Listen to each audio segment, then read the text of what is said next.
Après avoir traité les deux premières parties, on passe à la partie des alcanes. On commence par une présentation. Alors, qu'est-ce qu'un alcane? Les alcanes sont des hydrocarbures saturés. Ça veut dire que leur molécule ne comporte pas de double liaison entre les atomes de carbone. Alors, si normalement l'hydrocarbure est saturé, la formule des hydrocarbures saturés s'écrit sous forme CnH2n plus 2. Hein? Alors, je vous donne un exemple.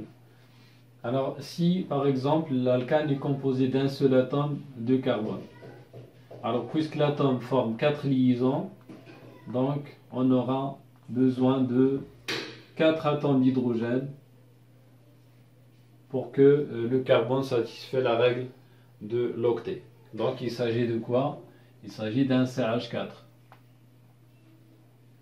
Alors si je prends un alcane constitué de 2 atomes de carbone, alors on commence toujours par les atomes qui forment plus de liaisons. Là c'est le cas du carbone ici. Alors puisque le carbone forme 4 liaisons, comme d'habitude, d'accord? Alors le premier carbone sera lié à 3 atomes d'hydrogène, le deuxième aussi à 3 atomes d'hydrogène. Alors la formule semi-développée de cette molécule s'écrit sous cette forme CH3. Il s'agit d'un atome de carbone lié à 3 atomes d'hydrogène, CH3. D'accord? Si je prends par exemple un alcane constitué de 3 atomes de carbone. Alors je donne à chaque carbone 4 liaisons et on complète par les hydrogènes. Puisqu'il s'agit d'un hydrocarbure, donc il ne contient que l'hydrogène et le carbone. Alors quelle est la formule semi-développée? Je commence par le carbone de gauche qui est lié à 3 atomes, donc c'est CH3, suivi par le carbone suivant, il y a 2 atomes, donc CH2, donc finalement CH3. Alors vous voyez que si je donne à chaque molécule sa formule brute, donc on a C1, donc H4, donc comme si je prends n égale à 1, 2 fois 1 ça fait 2, plus 2 ça fait 4. Même chose pour le deuxième alcane, donc il s'agit de C2, 2 atomes d'hydrogène et 6 atomes d'hydrogène. D'accord? 2 atomes de carbone, 6 atomes d'hydrogène. Comme si je prends n égale à 2, donc 2 fois 2 ça fait 4, plus 2 ça fait 6. Même chose pour la molécule d'alcane qui contient 3 atomes. Donc c'est 3H, donc 3 plus 3 ça fait 6, plus 2, donc ça fait 8. Alors on remarque que toutes les alcanes, normalement si la molécule ne comporte pas de double liaison ou bien de triple liaison, on aura toujours un nombre d'hydrogène qui s'écrit sous la forme ou bien en fonction du nombre d'atomes de carbone. On passe à la partie de la nomenclature. Alors prenons la partie 2.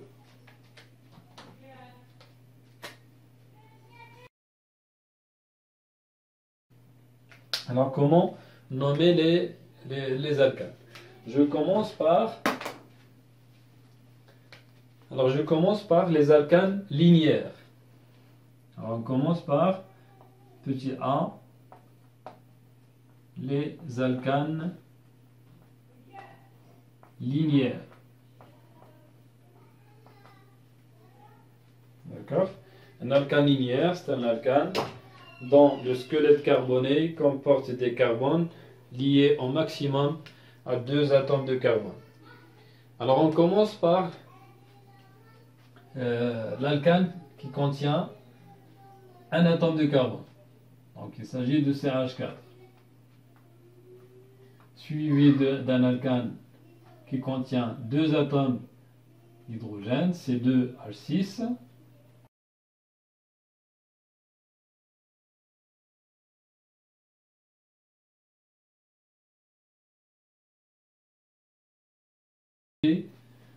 sachant qu'il s'agit des molécules ou bien des alcanes linéaires, qui ne comportent pas de ramification. Alors le nom de l'alcane est basé sur le nombre d'atomes de carbone. Alors le 1, si le nombre d'atomes de carbone est égal à 1, c'est meth. D'accord? Meth. Et on ajoute le suffixe an, qui indique qu'il s'agit de quoi? Qu'il s'agit d'un alcane. D'accord? Le deuxième, donc, le nom se termine par an. An.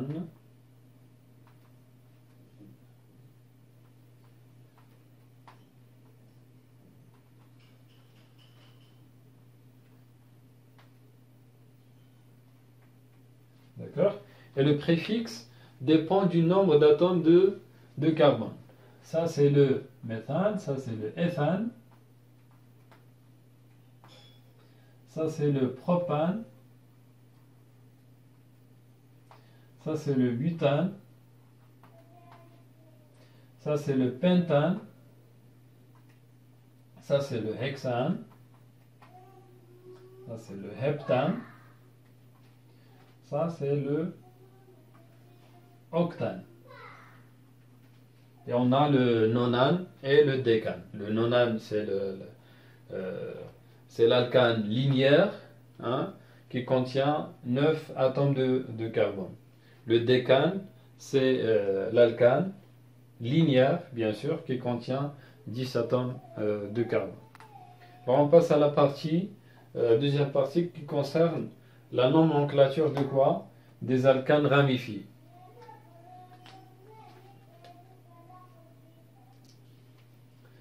Nomenclature des alcanes ramifiés. Alors je prends par exemple un alcane simple ramifié.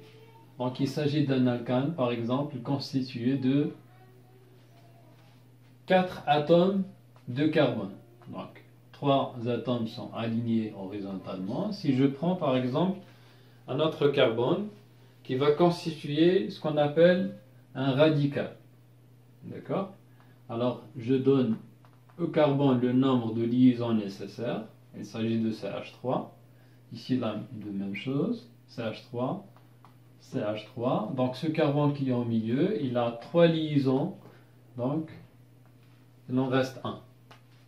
Alors, pour nommer ces molécules qui sont ramifiées, on doit donner les noms à des ramifications.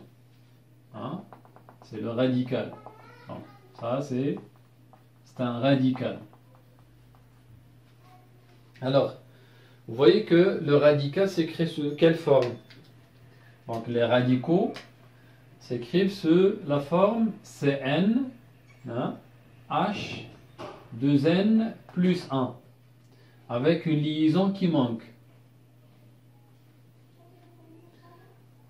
Ça, c'est un radical. Donc, radicaux.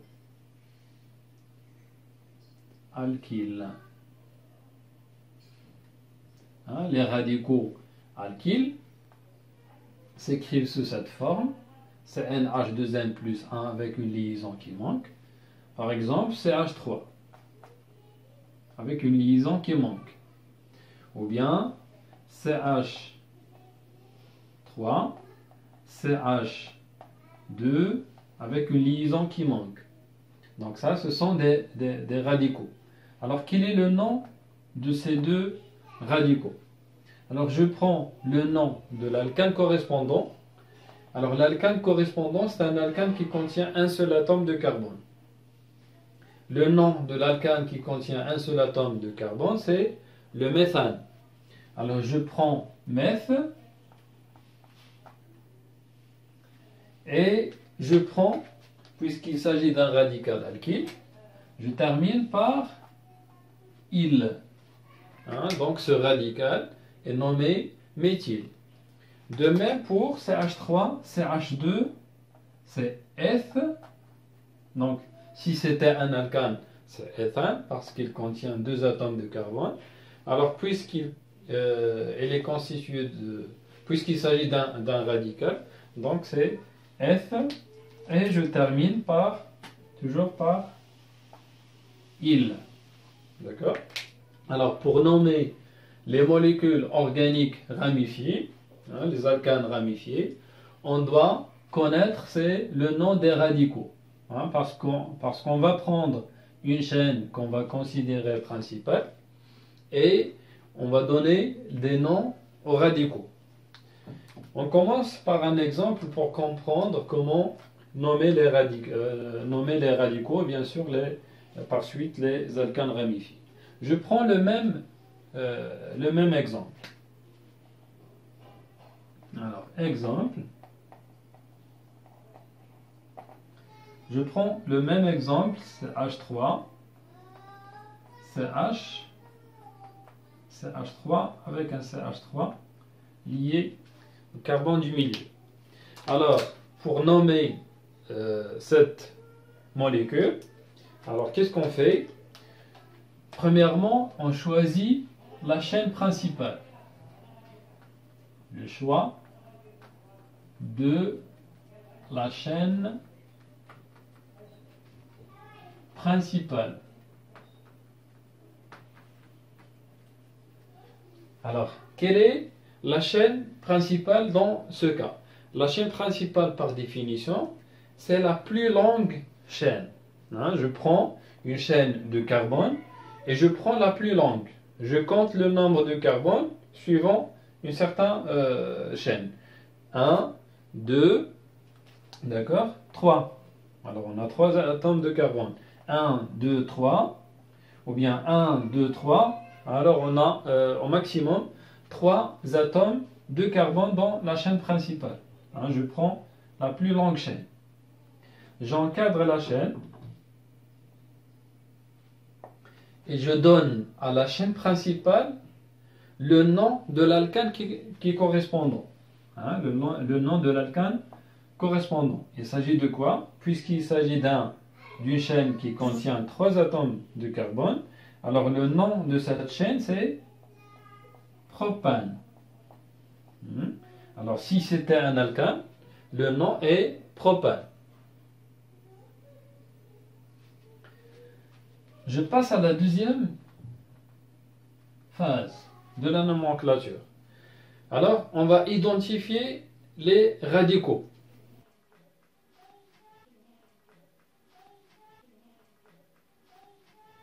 L'identification du radical et le nom de ce radical. Alors, on va identifier. D'accord? Alors, je prends ce radical et je propose un nom à ce radical. Donc, il s'agit de quoi? Il s'agit d'un méthyle.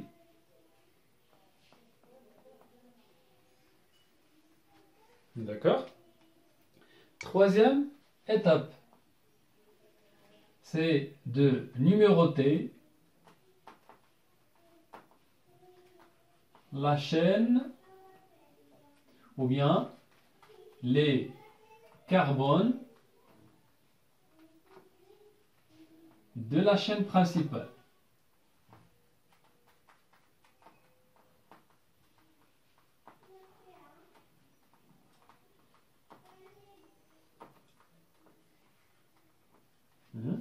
Je prends les carbones de la chaîne principale. Je commence à numéroter ces carbones. Alors on a deux façons de faire. Soit on va numéroter de gauche à droite ou bien de droite à gauche. Alors si je donne une numérotation de gauche à droite, on aura 1, 2, 3. Donc n'oubliez pas que les numéros normalement sont portés par les atomes de la chaîne principale qu'on a choisie premièrement. Alors ou bien 1, 2, 3. Alors quelle est la numérotation qu'on va garder? Donc quel est l'objectif de cette étape? L'objectif de cette étape, c'est de donner un indice au carbone qui porte le méthyle. Dans ce cas, quel est le carbone qui porte le méthyle? C'est le carbone numéro 2. Soit en faisant la numérotation de gauche à droite, ou bien de droite à gauche, on trouve la même chose. Donc il n'y a pas de différence. Mais si la numérotation de gauche donne un indice plus faible que la numérotation de droite, on choisit la numérotation qui donne l'indice le plus faible aux radicaux. D'accord? Alors on garde.